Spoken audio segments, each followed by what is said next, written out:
Salut, c'est Adam. La fille réussit le dernier test où elle doit combattre un groupe d'hommes qui chassent des filles aux cheveux blonds pour satisfaire leurs désirs animaux. N'oubliez pas de souscrire. Dans la salle d'interrogatoire, Veronica, orpheline à l'âge de 5 ans, est confrontée à William, qui l'interroge doucement sur la disparition de ses parents. Étonnamment, elle reste calme, ce qui pousse William à lui présenter un puzzle de labyrinthe à résoudre. En le complétant rapidement, Veronica impressionne William par sa mémoire vive de leur première maison, ce qui le pousse à la déclarer impeccable.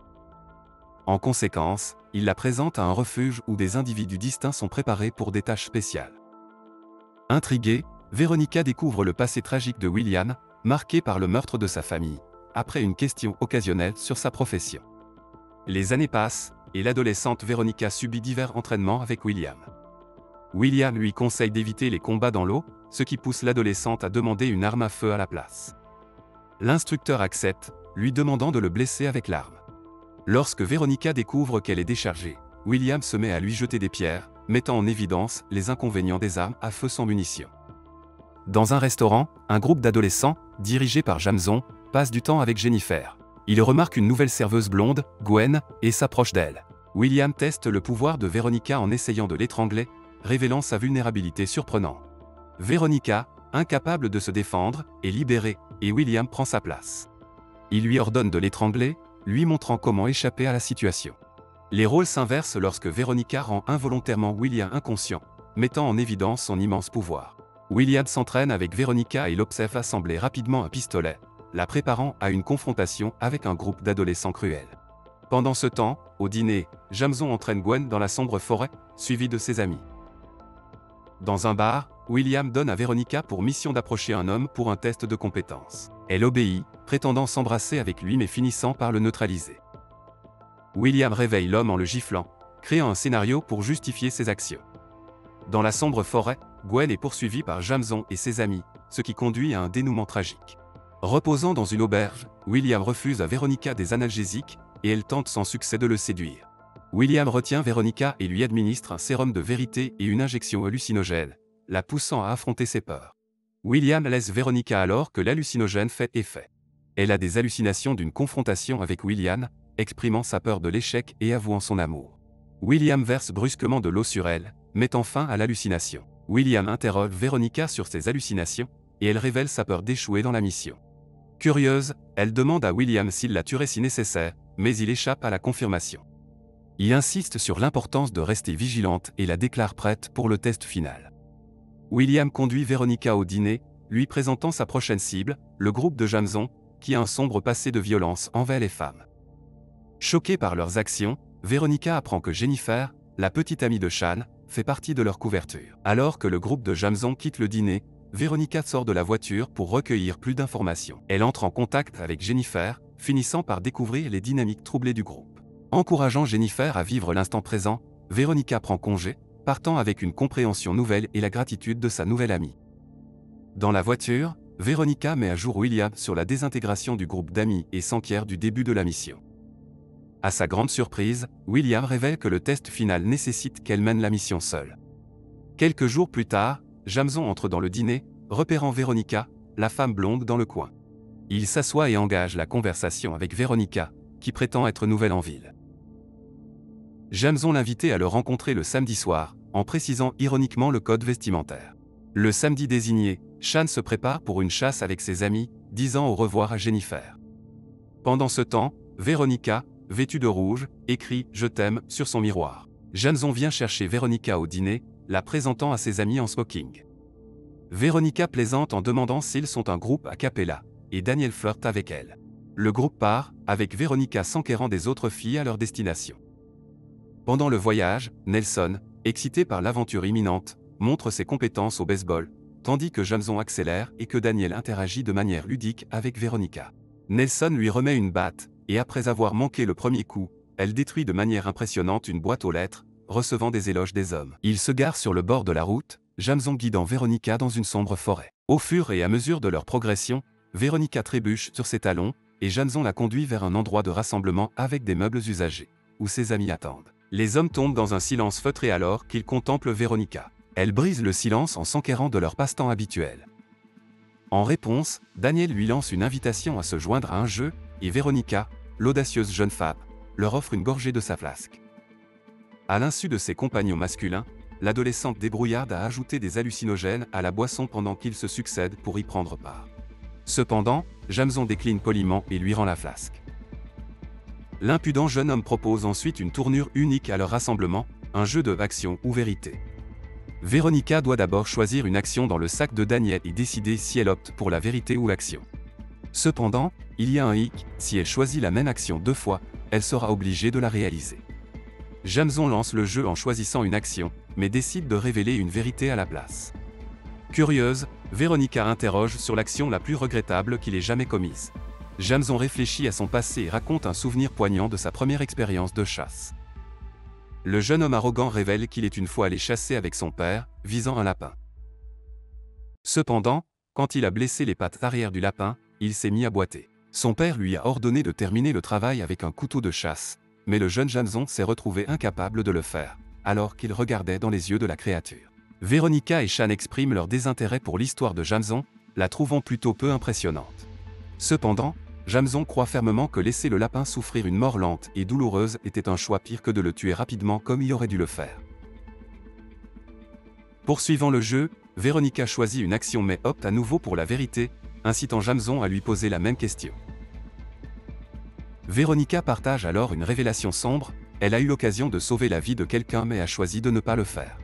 Lorsque Daniel la presse pour plus de détails, Véronica décline et prend une gorgée de sa flasque, confiante dans sa capacité à résister aux effets des hallucinogènes. Sean décide de s'abstenir de participer, ce qui amène Nelson à tirer une action qui l'instruit de tuer quelque chose. Il choisit un ver de terre dans le sol et le mange, au grand dégoût évident de Véronica. Au cours du jeu, Jameson apprend que Véronica n'est pas religieuse, mais il prédit de manière sinistre qu'elle cherchera la réconfort dans une puissance supérieure dans ses derniers moments. Étrangement, Daniel fait une déclaration troublante, affirmant que le vrai plaisir vient de la douleur. Il demande ensuite à Véronica de le frapper, et elle obéit à contre-séure. Peut-être se sentant en infériorité numérique ou mal à l'aise, Véronica s'inquiète de l'arrivée des autres filles. Jameson la rassure en disant qu'elles s'amusent toutes et continuent à jouer. L'impudent jeune homme, Jameson, accepte courageusement son action et embrasse Véronica. Lorsque c'est à nouveau son tour, elle choisit inexplicablement la même action 2 fois, ce qui nécessite qu'elle soit attachée. Jameson la ligote alors les mains derrière le dos avec la ceinture de Nelson, puis choisit une action pour lui-même, optant pour la vérité. Saisissant l'occasion, Véronica interroge Jameson sur Gwen. Cette interrogation soudaine surprend Daniel, qui se redresse brusquement sur sa chaise, tandis que Jameson maintient qu'il ne sait pas ce qui est arrivé à Gwen. L'inquiétude s'installe sur le groupe, amenant les autres à se retirer du jeu. En réponse, Jameson choisit une action pour la femme attachée, et de manière glaçante, elle meurt. Dérangée par la tournure prise par le jeu, Véronica exprime son désir de rentrer chez elle.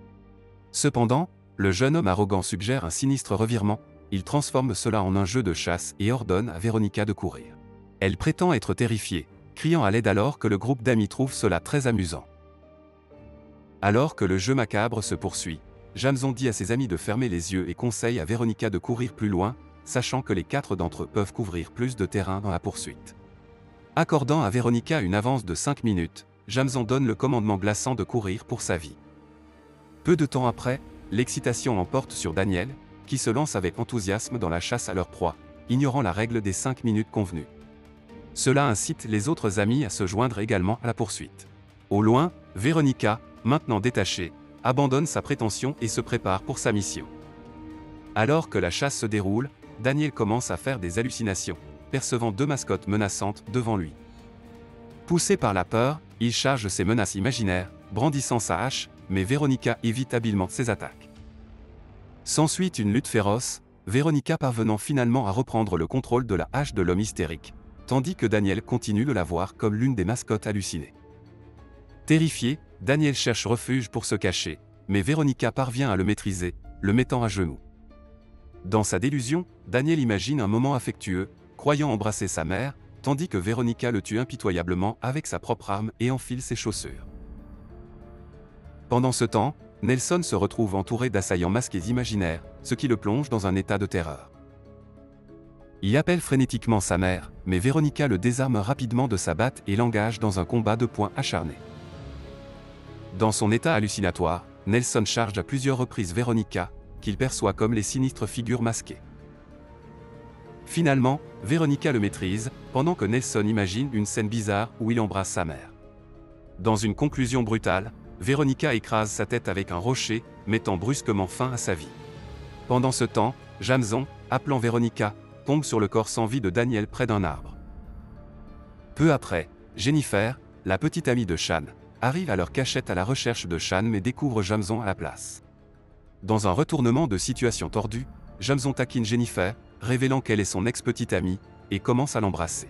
Peu de temps après, Shan tombe sur la voiture de Jennifer et est horrifié de voir son amoureuse s'échanger des baisers passionnés avec son ami, Jameson. Cela provoque Shan, qui frappe impulsivement Jameson à plusieurs reprises. Indifférent, Jameson confronte son ami, affirmant que des individus comme eux sont incapables d'aimer. Cependant, Shan est catégoriquement en désaccord et révèle la vérité épouvantable sur leur jeu de chasse à la perplexe Jennifer, qui regarde avec terreur. Les tensions montent alors que Jameson pointe une arme sur Jennifer, désormais consciente de leur cri odieux. Mais Shan intervient pour la protéger, se plaçant entre l'arme à feu et sa petite amie. Soudain, Shan plaquait au sol son ami et le bête impitoyablement jusqu'à ce qu'il perde connaissance. Cependant, dans un retournement de situation glaçant, il commence à étrangler Jennifer malgré l'avoir sauvée de la menace de Jameson. À mesure que les hallucinations de Shan prennent fin, sa perception de la réalité se distord, incitant Veronica à intervenir et à l'étrangler jusqu'à ce qu'il cesse de respirer. Pendant ce temps, Jameson découvre le corps sans vie de Nelson et commence à suivre la trace de Veronica. Près du lac, Veronica s'occupe de son édémie à la suite de sa rencontre avec Shan. Elle entend Jameson applaudir ses actions et s'approcher d'elle depuis la forêt voisine. Jameson suggère qu'ils s'assoient et se posent mutuellement des questions. Veronica accepte, et au cours de leur conversation, ils révèlent que leurs amis ont été drogués avec du sérum de vérité et du DMT, provoquant leurs hallucinations. Jameson dévoile la sinistre vérité qu'ils ont déjà tué 21 jeunes femmes, y compris Veronica elle-même. Imperturbable, Veronica répond par des rires et interroge Jameson sur sa peur la plus profonde. Refusant de répondre à sa question, Jameson frappe Veronica au visage en représailles pour les décès de ses amis. Il propose alors une idée tordue de mariage, suggérant qu'ils tuent des gens ensemble, mais Veronica décline fermement. Incapable de trouver un terrain d'entente, Jameson initie une confrontation physique. Veronica finit par étrangler le jeune homme impitoyable alors qu'ils échangent des coups, reflétant ce qu'elle avait fait à William plus tôt. À la suite de la lutte, elle force le contenu restant de sa flasque dans sa bouche, puis le traîne plus loin. Peu de temps après, Jameson se réveille pour se retrouver avec une corde attachée autour de ses mains et de son cou, debout sur un petit rocher précaire. Veronica le met en garde qu'un faux pas conduira à sa mort, incitant Jameson à plaider désespérément pour sa vie. Veronica propose alors un jeu qu'elle appelle « une question ». Elle demande à Jameson s'il est religieux. Pris au dépourvu, il répond non, refusant avec défiance de chercher de l'aide auprès de Dieu. Soudain, Jameson voit l'apparition de Gwen devant lui, ainsi que de nombreuses filles qu'il et ses amis ont tuées. Terrifié et rongé par la culpabilité, Jameson crie alors qu'il affronte sa plus grande peur. Gwen s'approche et le pousse vers sa mort. Veronica regarde le corps sans vie de Jameson alors qu'il pend, et peu après, William apparaît à côté d'elle, la félicitant pour un travail bien fait. Finalement, Veronica et William célèbrent leur sombre accomplissement en dégustant des pancakes dans un dîner. Si vous êtes intéressé par ce genre de film, veuillez passer à la vidéo suivante à l'écran et partagez également vos réflexions sur ce film dans les commentaires. Mettez un j'aime et abonnez-vous. Au revoir.